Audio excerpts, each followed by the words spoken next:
Welcome back to the Inward Nine, a fantasy golf metrics production. My name is Jeff Ulrich, and we're here at the end, the last tournament of the year, the Tour Championship. Joining me, as always, Stephen Richter, Fantasy Golf Metrics co-founder. Steve, you excited for the last tournament? Not really the last tournament of 2018, but you get my drift. Yeah, I'm always excited for the Tour Championship. It's a really fun event just because it's a small pool of guys. It's generally pretty competitive. At least the last few years, it's come down to the wire. There's been a couple playoffs. Obviously, a lot on the line. It's really fun to watch these guys play for that big purse.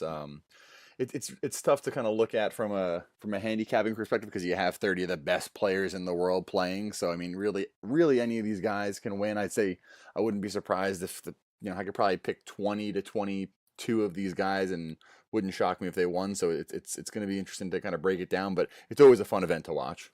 Yeah, I mean, I think for handicapping purposes and maybe for betting, this is like maybe the worst tournament of the year. But I think for fantasy, it's still got a lot of appeal for me.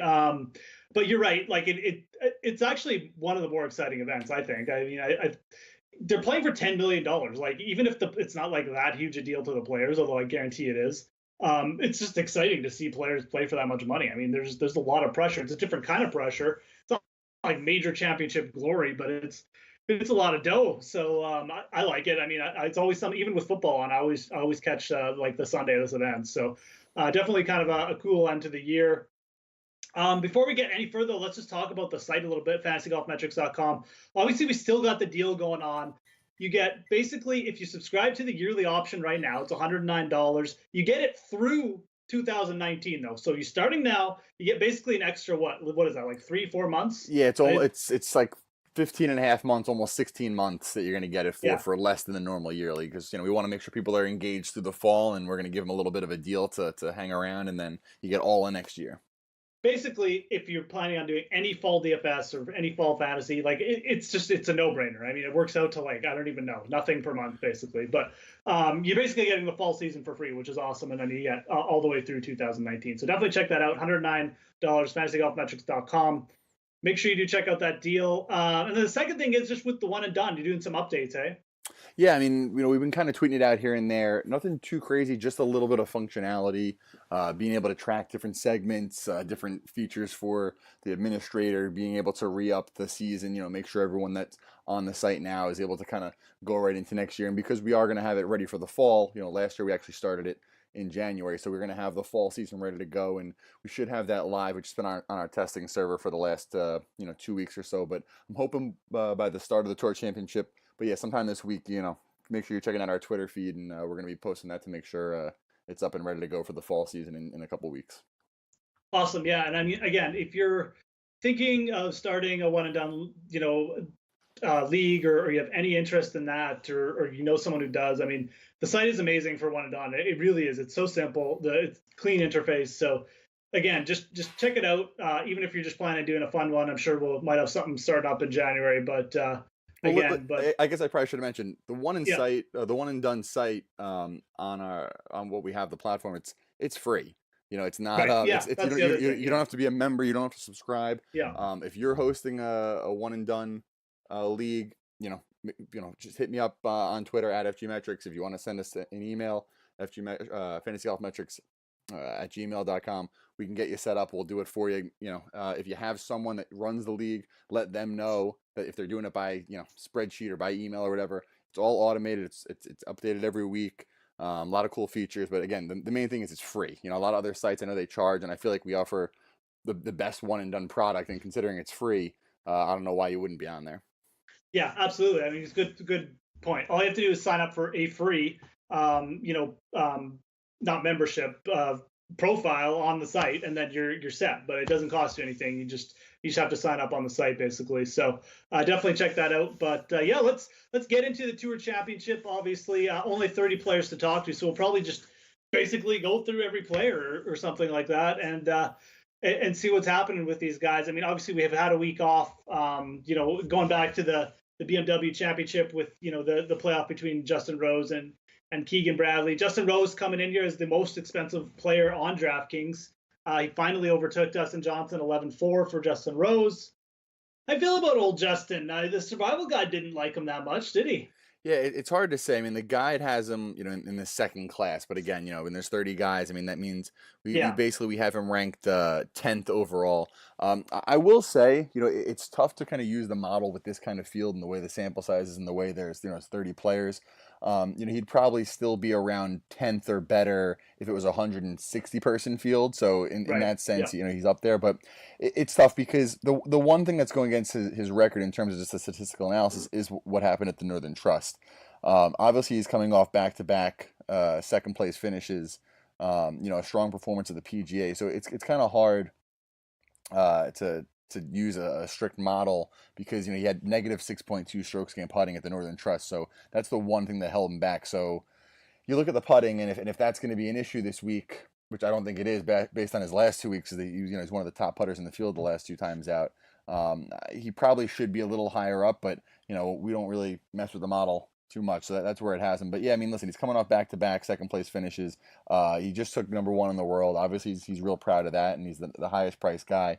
What are your thoughts? Are you going to go with him over Dustin now that he's priced above him, or I mean, do you like him more than Dustin? I kind of do just for this event. The playoffs are such a momentum thing that obviously he's just missed out last week, and he was second the week before T2, so he's obviously coming in with some really good momentum. I think it'll keep his ownership down a little bit too. So I wouldn't put anyone off using Justin Rose. What was I going to say? I will say this.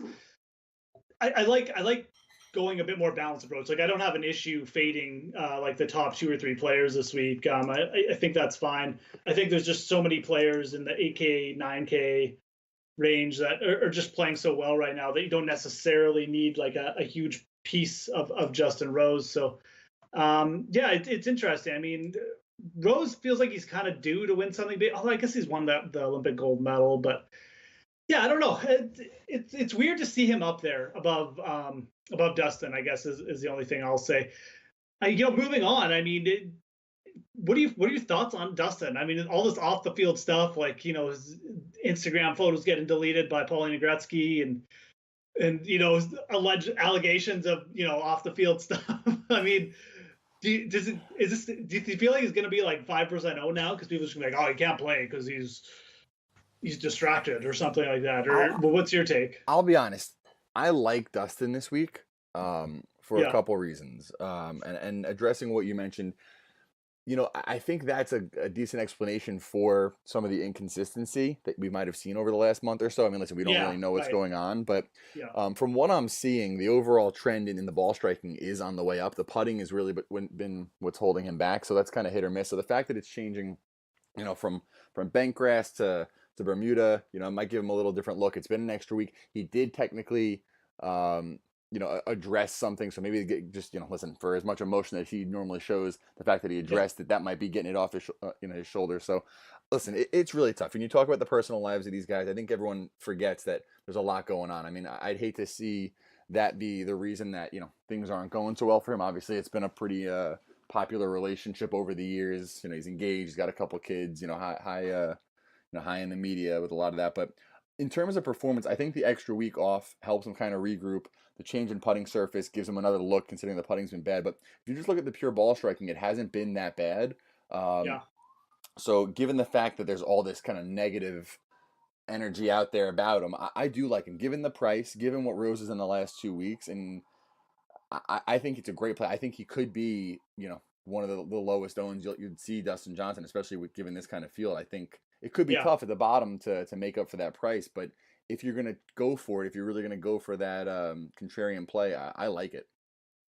I mean, he's not going to be that low because it's only a 30-man field. Obviously, I mean, the people have to use someone, Yes, so yes. he's not going to be like 5% owned, like I said. But he could definitely be like 15, maybe a bit lower. So, yeah, it's an interesting spot. I'm not as high on him as you. I don't know. I just maybe just because he burned me at the PGA, and now that I know probably the reason why he was like inconsistent there, that it's just pissing me off. But yeah, definitely like could be a great spot to go him over Rose. Because I mean, Rose isn't a good Bermuda putter either. I mean, Dustin isn't, but like you said, maybe the change in surface just helps Dustin, get refocused off the week off. Could definitely see it. Even a little bit of an off Dustin ball striking it wasn't that bad. So it's not like he's in that bad form either. What about Rory? 10-7. Rory's won here before. I gotta say, I like Rory too. Yeah. Of the guys up top, DJ, for the reasons I mentioned, and Rory, just because of, listen, I think he really should have came out and won last time out, and he kind of just let it fall behind him, and he putted so poorly again. It's been another crux for him, just the inconsistency. But he's striking it, as well as he has basically all year, and coming into a place like you said, he has won.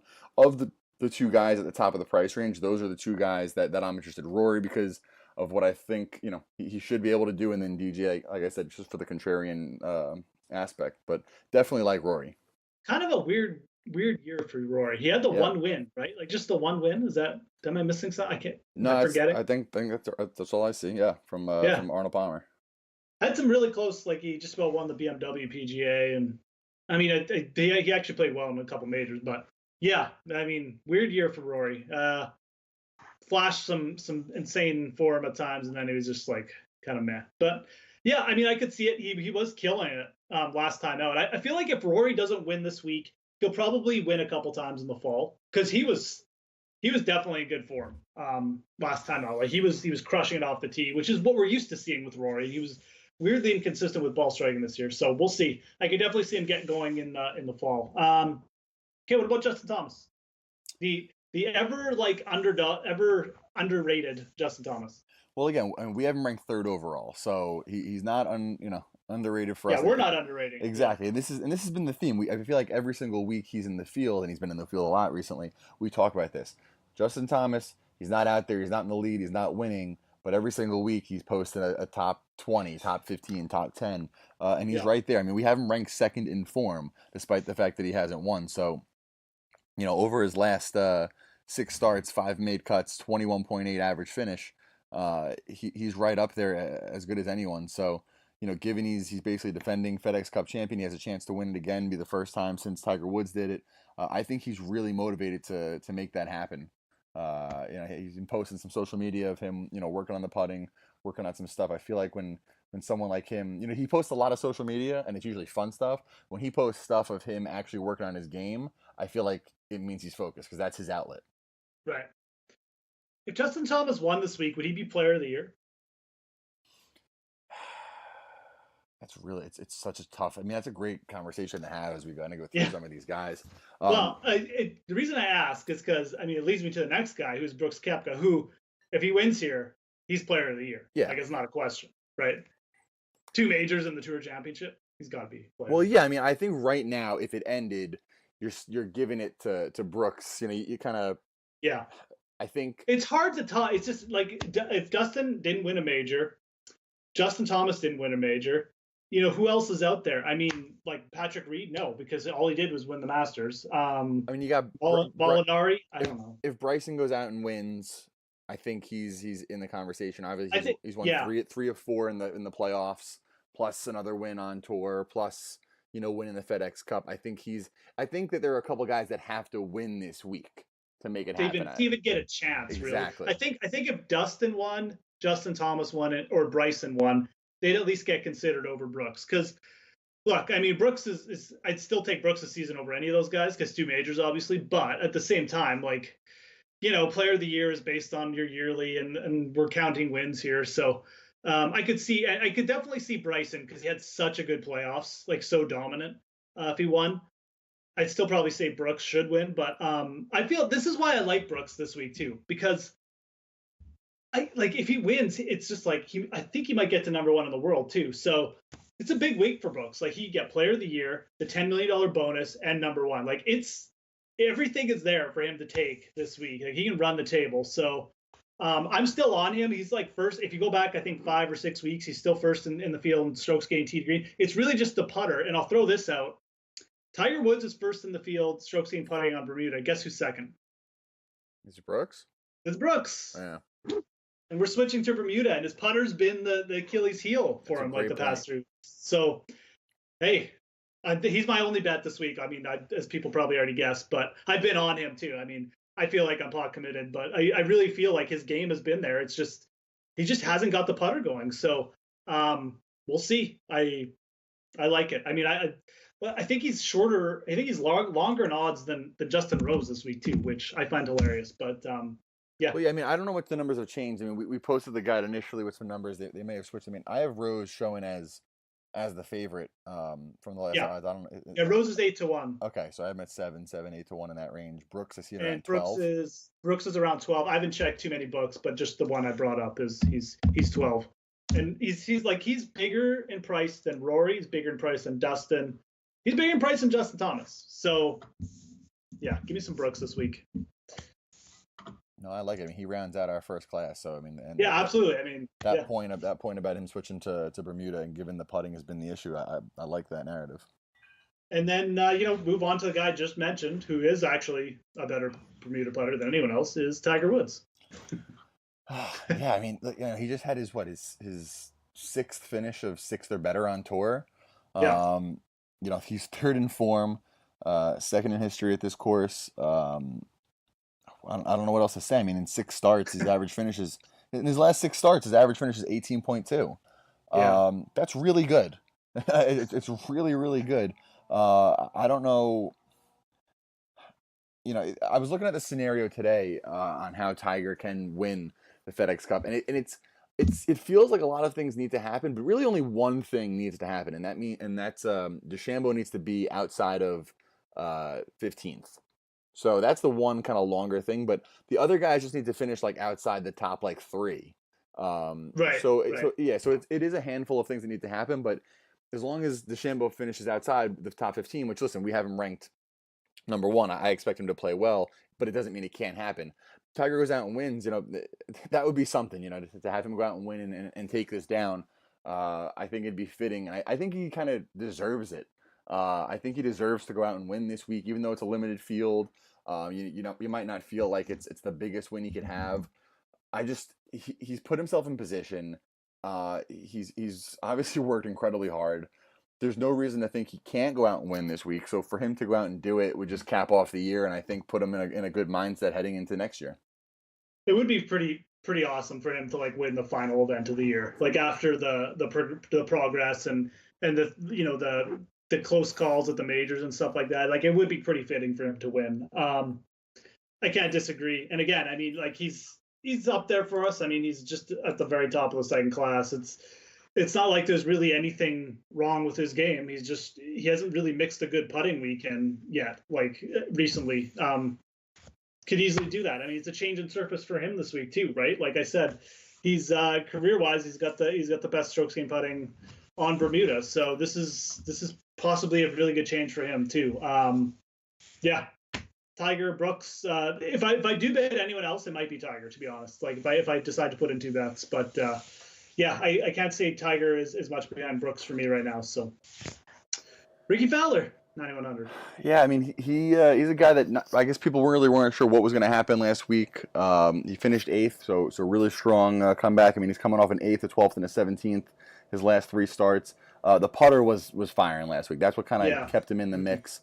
He was 3rd in strokes gained putting, only ahead of Schauffele and of course the winner Keegan, which is funny enough to say. But it's tough because Ricky. The thing, the issue I'm having with Ricky right now is, it was all putting. He didn't come out and flash, a strong tee to green game, and I'm not showing that the numbers are that strong for him, but because it's hard to say. I mean, the fact that he hit it well at the PGA and didn't putt well, do you take that into consideration? Was it just a hot putter last week and he kind of mirrored up the fact that he wasn't striking that well?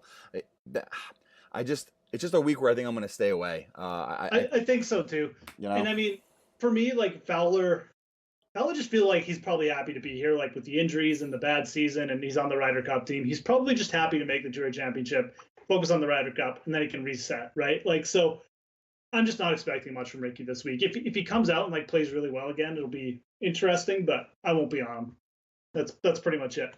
Let's go through these next 3 guys together because they're all interesting and they're all on good form. Hideki, Finau, DeChambeau. And this is kind of what I was talking about when I'm talking about like you can make such good lineups like if you start under 10K or just at 10K with Brooks. I mean, all three of these players. I mean, obviously we have them all ranked highly. DeChambeau first, Finau in the first class, Hideki first in the second class. Yeah, I mean, I think if you have to pick one of them and you're talking GPP, I am going to go with Hideki. I like Hideki Yeah. this week. I like the trend. I mean, he hasn't finished outside of the top 15 since the PGA, so he's had a real strong momentum going throughout the playoffs. But again, like you said, we have DeChambeau first. We have Finau in the first class. So any of these three guys, I mean, you can go all three of them, especially if you're playing in a cash lineup. But I think you're going to get the most value considering Matsuyama's higher price, which is kind of pretty incredible to me, given what we've seen from Finau and obviously what we've seen from Bryson. But I just think that you got to figure Matsuyama's going to be the lowest owned of the three. So yeah, that's pretty much what I was thinking, and I agree. I mean, Finau obviously played great. I would probably want some exposure to Bryson this week, just because I think he probably makes for an okay fade, but at the same time, you've got to expect that he's been the hottest player in the playoffs, and he could easily come in here and win this week, obviously. So, not obviously the data for us obviously loves him too. So, at the same time, he'll be the most chalky of the three, in my opinion. Finau would probably be the guy I would consider fading the most of those three, and then, like you said, I think Matsuyama for GPP. So.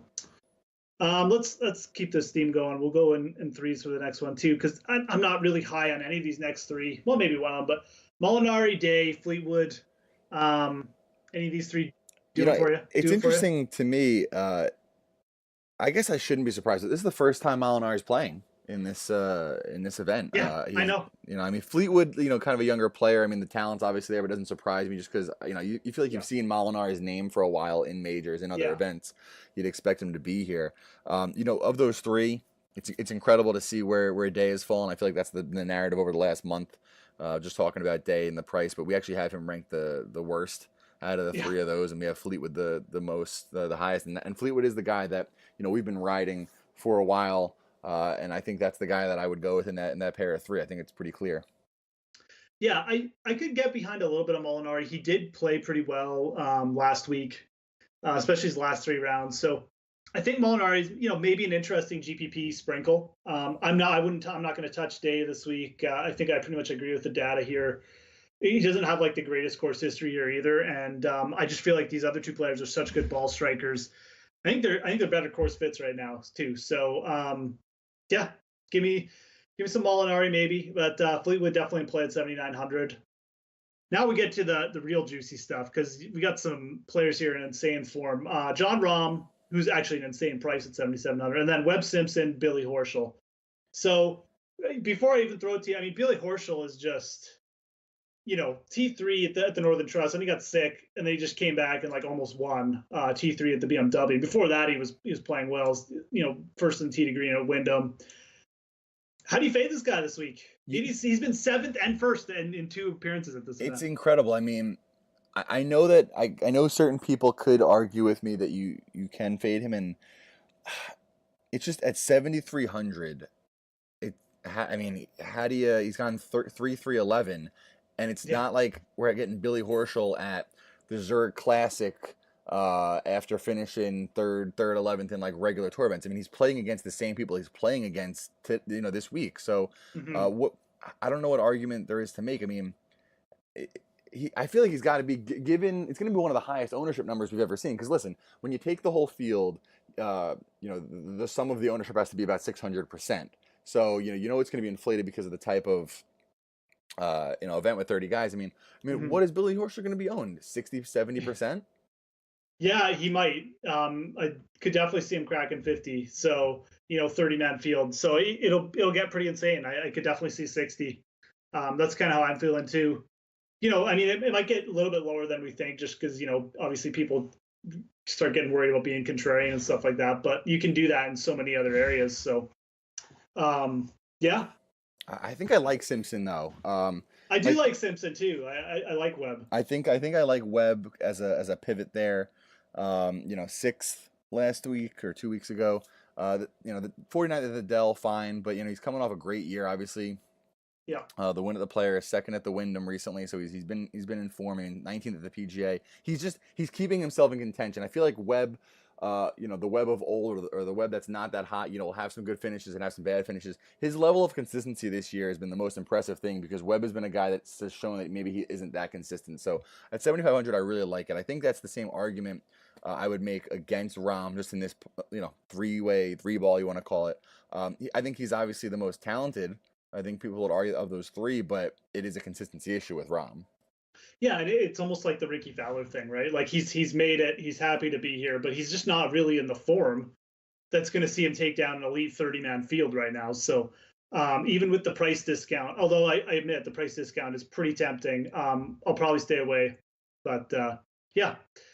And I mean, again, we keep going under here. Now you're going to talk about some insane prices on some players, but like Cantlay at 7,100, Schauffele, Patrick Reed. I mean, Cantley's just keeps playing consistently well. I mean, maybe he's like the proper swerve play off of Horschel. Maybe that'll get his ownership up too. I don't know. Yeah, I mean, because Cantlay, he finished 55th at the BMW, but that is off of might have been his worst putting performance of the year. Right. And again, as a stat that we know is a little more volatile, he hasn't had that kind of putting performance, in as long as I can look back in the last 12 weeks. So, he's had a positive strokes gain tee to green, in every event that he's played over the last 3 months. So, I think that's what you want to look at when you're considering going back to the well on him. Schauffele, I think again, that's a consistency question. Last week, he's making his bid for the Ryder Cup. I don't know. I think there might be a little bit of letdown emotionally there. And Reed, we haven't really been on, but I can see a little bit of trend in the right direction there. I think it's a scenario where if I was playing a ton of lineups, I'd have some Reed. If I was going to go with only one lineup, I don't know if he'd make it. Right. Yeah, for sure. No, I agree. I think of these three, I look at Cantlay as, you could think about him, but again, like you probably just go Horschel for a cash game play. So maybe you could, sprinkle him in. I think Reed would probably be the guy I would consider for GPPs. I just don't think many people are going to use him. Yep. But I mean, he obviously he played well at Augusta. This course actually has some good correlation with Augusta, and people played well there. So I don't mind Reed. I will say this, like Paul Casey at 6,800, obviously coming off the back with Jaw. He's got just an insane record at this event. I mean, he's played it here 4 times. He's been top 5 every year, and he was leading going into the final round last year. I had a nice bet on him, but and then obviously he fell apart. So, well, let's just call it what it is. He hasn't finished worse than 5th. Yeah, no, that's what I mean. It's incredible. I mean, even though he's coming off some weird injury stuff, it's really interesting at 6,800, like you're saying. I mean. Yeah. When was last time Paul Casey was 6,800? Like 2014, I think. It's really, really tough. I mean, you look at the course history and it's like the numbers look inflated because it's only 30 man, but like, you look at you talk about a guy that's going to come up in the next group like Bubba. Bubba's had a couple top 5s here, but he's also had a 23rd and a 30th, which is terrible. Yeah. It's terrible. Yeah. But four starts for Casey, nothing worse than 5th. Really, I think if you need to slide a guy in at that price point, I think he's one of the guys you do it with. Yeah, no, for sure. I mean, and you're going to get him at like okay ownership because everyone's like, oh, the back. I can't have a guy withdraw this week. So and it's a legitimate concern, but remember, he's had a week off. He withdrew last week knowing that he was already guaranteed to get into this event. So you just consider that. I mean, I don't think he's that big a risk, I guess is what I'm saying. We'll say this. I like the guy underneath him, Gary Woodland, 6,700. Terrible putter, but he's a little bit more positive on Bermuda. Tee to green, he's been really solid over the last month and a half. And when he gets in that kind of groove, he usually puts up good finishes. So I don't mind this price. Yeah, I mean, I feel like when you're picking a guy at this price point, you're looking for him to finish in the top half of the field. He's had exactly. 5 starts here with an average finish of 14.6. So he's kind of right there on that line. Considering he has been playing good form, better form relative to his baselines. I like the concept of him at 6,700, cracking the top 15 and giving you the value that you need. Yeah, exactly. And he's ranked pretty high for us, too. I think he's actually the highest ranked in the survival guide. In the 3rd under class. 7K. Yeah. Highest ranked under 7K, though. Yeah, that's true. So. Yeah, we have him, and we have him ranked 14th overall. So we have him in that top half of the field, basically. And then these next 2 guys are, I'll just say they're complete hit or miss. Could see either one of them finishing like top 5 or like T25. So Phil and Bubba, obviously Bubba actually played okay. He's been hitting it pretty consistently, especially off the tee, like T7, T16's last two starts. Doesn't have like like you already mentioned, not the most consistent record here. And then there's Phil, who just looked like he was going to be really good and then bombed last week, or 2 weeks ago. Yeah, You got any love for these guys? between the two, I like Bubba. I mean, he was a guy that we had on the bets last week. We had some exposure. We liked him. He had the bad round to start, but then over the next 3 rounds, he played as well as anyone actually out there. So I think outside of just that first round, he played pretty well. So if he can keep that momentum, he hopefully gets one of his better starts here. I don't think you need to go to either of these guys, but of them, I'd probably rank them like we've kind of said, Woodland, Bubba, and Phil. Bubba's got like an outside shot of winning this week too, I think. I think he's 7th in FedEx. Yeah, I mean, listen, he's got 3 wins on the year, so. He's 8th, but yeah, 8th. Brooks is 7th, but both of those guys have pretty legitimate shots. Like if you're inside the top 10, it's a real chance.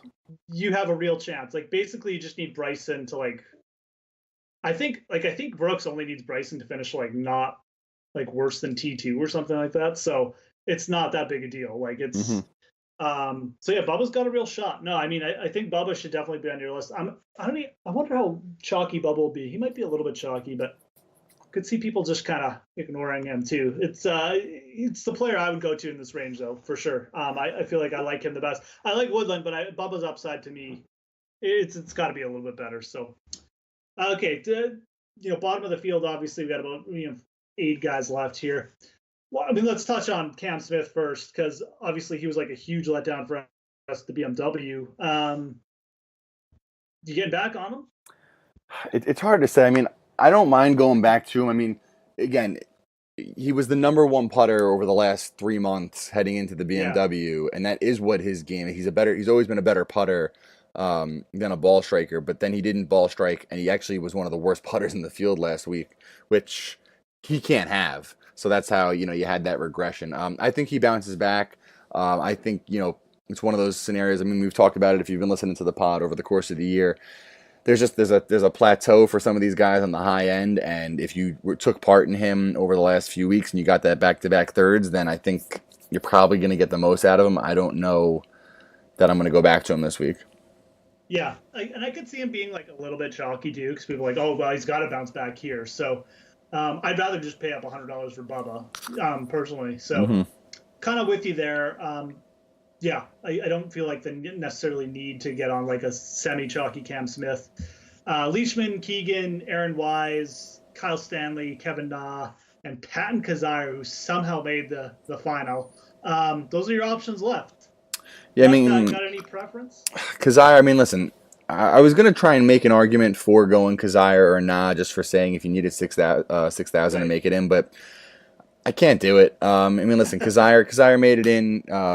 He basically 2 wins earlier in the year, and it's kind of ridden that, which I actually like. I like that he made it. I like that wins are rewarded so well. I think that's important. But if we're talking about this list, I mean, listen, we have Bradley ranked the highest, basically off of that win. But personally, I'm probably more in the Aaron Wise, conversation of these guys. He's probably my favorite personally. Of that group, we have him ranked only behind Bradley. But that win will give him a lot of love in the model. So Leishman and Kizzire on the bottom there. Unfortunately, Leishman, he's one of our guys, but he just hasn't been able to post to a real strong finish, or at least consistently. Yeah, absolutely. He's been really inconsistent off the tee this year, and he hasn't really found any consistent form in the playoffs. So, I mean, I think he flashed. It was last week or the week before. I can't remember, but no, not really. But yeah, I mean, he's making cuts because he's good, but again, you need a high end finish from one of these players. I agree with you on Wise. That's where I would go too. I feel like he's more talented than a few of these other players down here, and you don't have to rely necessarily just on a hot putting week from Kevin Na or Kyle Stanley or something like that. Aaron Wise can get it done with all facets. So and he's probably maybe in the best form of anyone down here right now. I mean, I know Keegan just won, so I guess I shouldn't say that, but still. He's been really consistent in the playoffs. So, and looking back at what Xander Schauffele did last year, I think Wise is very much in play. I think he's got the upside here to land a top 5. So, yeah, that's where I would go too. I agree. little bit of interest in Kevin Na, I guess. He's a pretty solid putter. Can definitely get hot, but I think Wise at 6,100. Yeah. There we go. Anything else to add? Any player? Any like notes that you want to just throw out there, or anything like that? No, I don't. I think that's it. I don't have anything too specific, or I think any of the little tidbits that I had thought of kind of went over. I guess it's time for making that final choice, right? Yeah, final choice. I mean, like how many? I don't know. I haven't even counted how many pods we've done or how many events we've done. But I mean, yeah, this is it, man. Like we started, I guess, back in January. Is that right? Yeah, I mean, I think we did like we did one in the fall as like a season preview. Right. But in terms of like every single week, we basically done it every single week since since the TOC, the Tournament of Champions. That's right. So, there you go. We finally end. I think Steve has given out lots of winners. I don't think I've given out any, but my pick is Brooks Koepka. You know what? I like that pick based on what you said on the putter. I think I'm going to stick with the gut play. I think I'm going to give DJ the benefit of the doubt on the personal side and say he comes out and overcomes it. So you're basically playing the fact that him and Paulina made up last weekend. That's what you're playing. Well, listen, I don't know if they made up, but he's addressed it, so that means it's got to be something. That's true. No, I like it. I mean, hey, it's super contrarian. It's going to be a little bit contrarian this week, but yeah, one of the Bash brothers, I guess, is going to win according to us. So. Yeah, that's pretty much it, guys. And again, obviously, if you've been listening along with us for the year, thanks a lot. We appreciate it. We'll, basically just going to take like a week off and then the fall series starts. So we'll most likely be back very soon. But definitely check out the site too, fantasygolfmetrics.com. As I mentioned off the top, I'll just throw it out there again. Got a great deal going on to the end of this week. Subscribe, yearly subscription, $109. It takes you through to the end of 2019. So like 14, 15 months there. For only $109. Check that out. But for me, Jeff Ulrich at the Fantasy Grind on Twitter, Steven at FG Metrics on Twitter. Have a great week. Take it easy.